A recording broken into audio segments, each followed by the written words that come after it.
আজকে আমাদের স্টেশন বাজারের সামনে এই দাদারা এই ভোলে বাবা আর হচ্ছে সব কিছু রং করছে, দুই দাদা মিলে।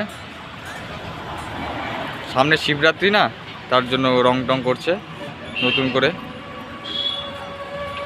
এই দাদা পেন্টিং করছে, দেখো দাদা একটু এদিকে। সেই দাদা করছে ইয়েটা আমাদের নন্দী, আর এই দাদা করছে আমাদের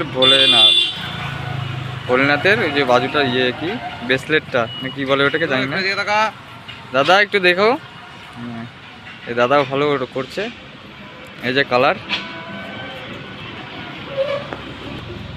এই যে আমাদের মন্দির স্টেশন বাজারের। আমরা ছোটোর থেকে এখানেই সব দেখছি, কখন কি হইলো, কবে মন্দির হয়েছে না হয়েছে সব আমাদের নিজের চোখে দেখা। আর এই পূজাতে সবাই আসবা, 15 তারিখ পূজা। আমার কাছে যাবি?